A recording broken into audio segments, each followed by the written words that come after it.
3살짜리 아이를 위한 시험이 있다 하면 믿으시겠어요? 근데 이게 사실은요, 아이가 아니라 부모가 치르는 전쟁이라고 합니다. 오늘 이야기할 건 바로 일본의 명문 유치원 입시, 그 아주 특별한 세계입니다. 자, 한번 상상해 보세요. 맑은 가을 아침인데요. 3살 배기 아이 손을 꼭 잡고 있는데 부모 손바닥은 땀으로 축축해요. 유치원 정문 앞에는 다들 비슷한 표정의 가족들이 서성이고 있죠. 이 따스한 햇살 속에서 보이지 않는 팽팽한 긴장감, 이 경쟁의 열기. 네, 이게 바로 일본 명문 유치원 입시 당일의 풍경입니다. 자, 그럼 본격적으로 한번 들어가 볼까요? 이 시험의 진짜 주인공은 아이가 아니에요. 바로 부모죠. 왜 이걸 부모가 치르는 시험이라고 부르는지 지금부터 그 속사정을 자세히 들여다보겠습니다. 일본에서는요, 이 유치원 입시를 오야지겐이라고 부르는데요. 글자 그대로 부모의 수험이라는 뜻이에요. 여기서 핵심이 뭐냐면 아이의 똑똑함이나 잠재력 이런 것보다 아이를 둘러싼 가정 전체가 평가 대상이라는 겁니다. 그러니까 우리가 생각하는 그런 교육열이랑은 차원이 좀 다른 이야기인 거죠. 자, 그럼 이 시험을 치르기까지 그 과정은 어떨까요? 시험 당일은 정말 빙산의 일각이고요. 그 훨씬 전부터 혹독한 준비 과정이 시작됩니다. 정말 3살 아이가 건너기엔 너무 험난한 다리 같다고 할까요? 일본 부모들 사이에서는 3살의 벽이라는 말이 있대요. 이게 뭐냐면 아이가 만 3세가 되는 바로 그 순간 마치 땅 하고 총성이 울리는 것처럼 입시 준비가 시작된다는 뜻이에요. 우리한테 3살 버릇 여든 간다는 말이 있잖아요. 여기서는 이게 3살 입시가 평생을 좌우한다 이렇게 바뀌는 거죠. 이 과정을 한번 보세요. 진짜 촘촘하죠? 첫 번째가 입학 설명회 예약인데 여기서부터가 전쟁이에요. 예약이 단 몇 분 만에 끝나버리고 여기 못 가면 원서도 못 내요. 그러니까 모든 단계가 사실상 필터링, 걸러내기 과정인 셈입니다. 근데 진짜 놀라운 건 이 시간이에요. 새벽 4시. 이게 무슨 시간이냐면요. 설명회 당일에 좋은 자리 맡으려고 부모들이 줄 서기 시작하는 시간이래요. 와, 새벽 4시라니. 아이의 미래를 위해서라면 뭐든 하겠다는 그 절박함이 느껴지지 않으세요? 자, 설명회라는 관문을 넘으면 이제 서류 전형이 기다립니다. 근데 이 서류가 그냥 이름 쓰고 주소 쓰고 이런 게 아니에요. 부모 직업은 기본이고 우리 집 교육 철학, 가치관, 심지어 형제 관계까지 정말 탈탈 털어서 다 써내야 합니다. 겉으로는 부모님이 학교에 얼마나 협조적일까 이걸 본다고 하지만 사실상 그 가정의 문화적인 수준이나 안정성 같은 걸 쫙 훑어보는 거죠. 그리고 드디어 이 모든 과정의 하이라이트라고 할 수 있는 가족 면접입니다. 이 순간만큼은 가족 전체가 말 그대로 심판대에 오르는 시간이에요. 일본 특유의 그 보이지 않는 규칙들, 문화적인 코드들이 아주 중요하게 작용하거든요. 여기 평가 항목을 한번 비교해보세요. 진짜 흥미롭지 않나요? 아이한테는 옷 깨끗하게 입었나? 색깔 구분할 줄 아나? 이 정도로 보는데 부모한테는 교육 철학부터 시작해서 예의 범절, 심지어 가정의 품격이라는 것까지 봐요.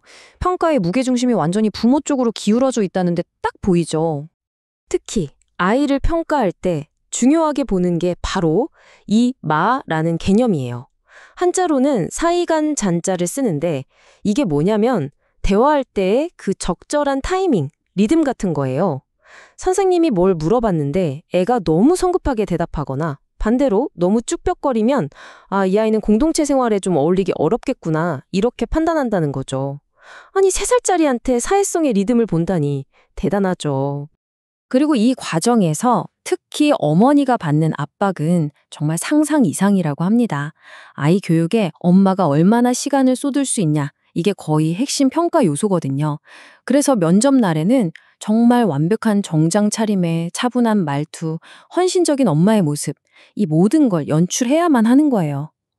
이것까지 전부 다 평가 대상이니까요. 아니 근데 도대체 왜 이렇게까지 하는 걸까요? 이제 좀 시야를 넓혀볼게요.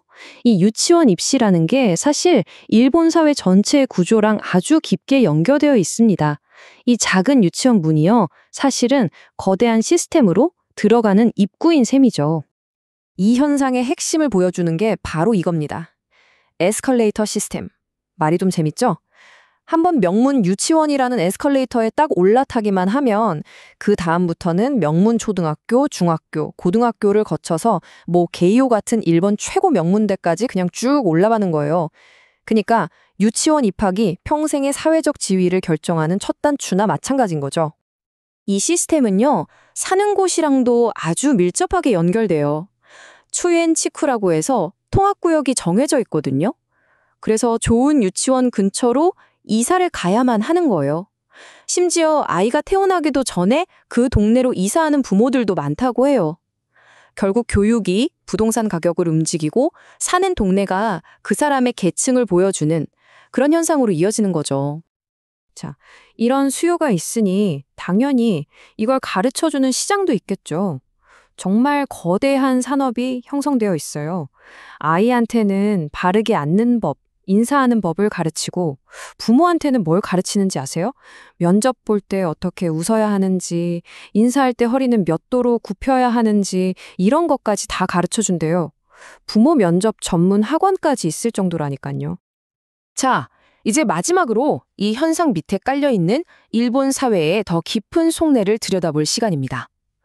이건 그냥 우리의 좋은데 보내야지 하는 교육열, 그 정도가 아니에요. 그 안에는 불안과 희망, 그리고 일본 특유의 전통 같은 것들이 아주 복잡하게 얽혀 있습니다. 이걸 우리나라 상황이랑 비교해보면 그 차이가 확 드러나요. 보세요.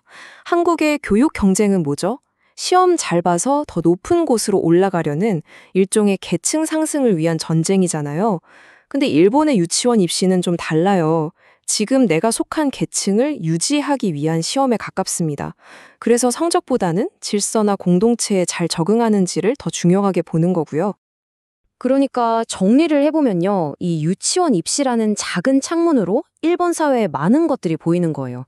규범과 질서를 엄청 중요하게 생각하는 문화, 그리고 혹시 우리 애가 여기서 밀려나면 어떡하지? 하는 불안감, 무엇보다 내가 가진 이 사회적 지위를 내 아이에게만큼은 안정적으로 물려주고 싶다는 부모들의 강한 욕망, 이 모든 게 여기에 꾹꾹 눌러 담겨 있는 거죠.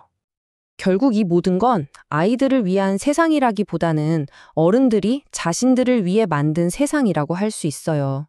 부모 세대가 누렸던 그 안정감과 특권을 내 아이도 똑같이 누렸으면 하는 마음. 어쩌면 그들만의 리그를 지키려는 필사적인 노력일지도 모르겠습니다. 면접이 다 끝나고 유치원 문을 나설 때 아이는 뭐가 뭔지도 모르고 그냥 신나게 뛰어가겠죠. 그 뒷모습을 보는 부모의 마음은 어떨까요? 이 치열하고 힘든 길이 과연 아이의 행복한 미래를 위한 최선의 길일까요? 아니면 그저 부모 자신의 불안감을 잠재우기 위한 선택이었을까요? 이 질문을 여러분께 던지면서 오늘 이야기를 마칠까 합니다.